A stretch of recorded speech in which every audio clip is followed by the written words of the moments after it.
అమరావతిలోని చంద్రబాబు నివాసంలో బీజేపీ జనసేన నేతల సమావేశం కొనసాగుతోంది. కేంద్ర మంత్రి గజేంద్ర షెకావత్, జయంత్ పాండా, పవన్ కళ్యాణ్, నాదెండ్ల మనోహర్తో పాటు పలువురు నేతలు చంద్రబాబు ఇంటికి వెళ్లారు. సీట్ల సర్దుబాటుపై మూడు పార్టీల మధ్య కీలక చర్చలు జరుగుతున్నాయి. కదిరి, శ్రీకాళహస్తి, మదనపల్లె, పి గన్నవరం నియోజకవర్గాలపై ఉత్కంఠ నెలకొంది. సోము వీర్రాజుకు టికెట్ ఎక్కడ కేటాయించాలి అన్న అంశంపై ఈ సమావేశంలో చర్చిస్తున్నారు. సామాజిక సమీకరణాలు బేరీజు వేసుకుని అభ్యర్థుల ఎంపికపై కసరత్తు చేస్తున్నారు. వైసీపీ తరపున మైనారిటీ అభ్యర్థులు నిలబెట్టిన సెగ్మెంట్స్ లో తాము పోటీ చేస్తామని చెబుతోంది బీజేపీ. మొత్తంగా ఎవరు ఎక్కడ పోటీ చెయ్యాలనేది ఇవాళ రేపట్లో క్లారిటీ వచ్చే అవకాశం ఉంది.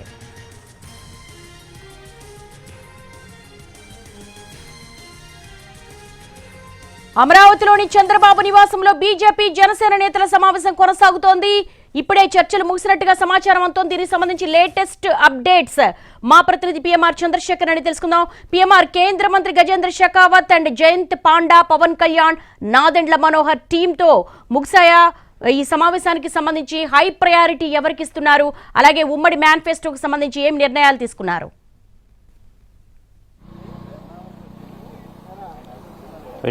మీరు ఏ అంశాలైతే చెప్పారో దేవి, అదే అంశాలకు సంబంధించి దాదాపు 8 గంటలకు పైగా ఈ చర్చలు జరిగాయి. గజేంద్ర సింగ్ షెకావత్ 12 గంటలకు వచ్చారు. సో ప్రస్తుతం సమయం 8 అవుతుంది. అంటే 8 గంటల 15 నిమిషాల పాటు ఎడతెగని చర్చలు చంద్రబాబు నాయుడు, గజేంద్ర సింగ్ షెకావత్ అలాగే పవన్ కళ్యాణ్ మధ్య జరిగాయని చెప్పుకోవచ్చు. సో ఈ నేపథ్యంలో ఢిల్లీ నుంచి వచ్చిన బృందంలో గజేంద్ర సింగ్ షెకావత్తో పాటుగా బీజేపీ ఒడిశాకి సంబంధించిన ఎంపీ పాండా కూడా ఉన్నారు. సో ఈ క్రమంలో దాదాపు 8 గంటల 15 నిమిషాల పాటు అంటే బీజేపీ కేంద్ర నాయకత్వానికి, బీజేపీ నుంచి వచ్చిన దూతలకి రాష్ట్ర నాయకత్వం, రాష్ట్ర బీజేపీ కూడా ఎవరెవరు పోటీ చేస్తారు, ఎక్కడెక్కడ ఏ స్థానాలు పోటీ చేస్తారన్న క్లారిటీ ఇచ్చిన పరిస్థితుల్లో సో వాళ్ళందరూ కూడా ఇవాళ మధ్యాహ్నం 12 గంటల నుంచి చర్చలు జరిపిన పరిస్థితి. ప్రధానంగా ఏ నియోజకవర్గాల్లో పోటీ చేయాలి, బీజేపీకి ఎక్కడెక్కడ బలం ఉందన్న అంశానికి సంబంధించి ప్రధానంగా చర్చించడంతో పాటుగా కొన్ని కీలకమైన సెగ్మెంట్ల విషయానికి వచ్చేసరికి కదిరి, అలాగే కాళహస్తి, మరొకవైపు పి గన్నవరం, సో ఇటువంటి నియోజకవర్గాల్లో పోటీ చేసే అంశం మీద ప్రధానంగా ప్రతిపాదించినట్టుగా తెలుస్తోంది. దీంతో పాటుగా మనకు అందుతున్న సమాచారం మేరకు ముందుగా కుదుర్చుకున్న ఒప్పందం కాకుండా ఇంకొన్ని నియోజకవర్గాలను కోరుతున్నారా అన్న దిశగా కూడా కొంత చర్చ జరుగుతున్న పరిస్థితి కనిపిస్తోంది. సో దీనికి సంబంధించి ఇంకా క్లారిటీ రావాల్సి ఉన్న పరిస్థితులు కనిపిస్తున్నప్పటికీ సో ఓవరాల్ గా 8 గంటల 15 నిమిషాల పాటు సీట్ల సర్దుబాటు మీద, అలాగే అభ్యర్థుల ఖరారు మీద చర్చ జరిపిన పరిస్థితి ఉంది. అదే కాకుండా ఎన్నికలకు సంబంధించి ఉమ్మడి మేనిఫెస్టో రూపకల్పన మీద ఇప్పటికే టీడీపీ, జనసేన ఒక కొలిక్కి వచ్చాయి.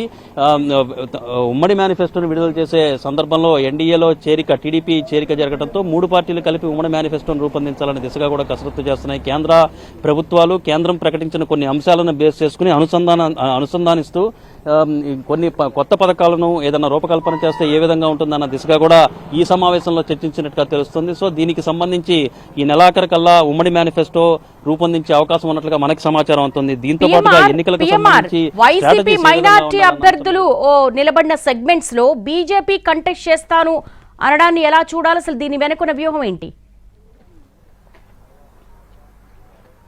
అంటే బీజేపీ సహజంగా హిందూ ఓటు బ్యాంక్ని కొలగొట్టే ప్రయత్నం చేస్తుంది. సో దానికి అనుగుణంగా కొంత వ్యూహాత్మకంగా బీజేపీ ప్రతిపాదన తీసుకొచ్చినట్లుగా మనం భావించాల్సి వస్తుంది. ఎక్కడైతే వైసీపీకి సంబంధించిన మైనారిటీ అభ్యర్థులు ఉంటారో అటు కదిరి కావచ్చు, మదనపల్లి కావచ్చు, అలాగే గుంటూరు ఈస్ట్లో కూడా మైనారిటీకి సంబంధించిన అభ్యర్థులు ఉన్నారు. సో అటువంటి నియోజకవర్గాల్లో బీజేపీకి సంబంధించిన అభ్యర్థులు ఉంటే హిందూ ఓటర్లు అందరూ కూడా పోలరైజ్ అవుతారు. అది ఖచ్చితంగా బీజేపీకి అడ్వాంటేజ్ అవుతుంది అనేది బీజేపీలో జరుగుతున్న చర్చ. సో దీన్ని బేస్ చేసుకుని ఈ ప్రతిపాదన తెర మీదకు తీసుకొచ్చినట్టుగా కనిపిస్తుంది. అయితే ఇది ఎంతవరకు వర్కౌట్ అవుతుంది?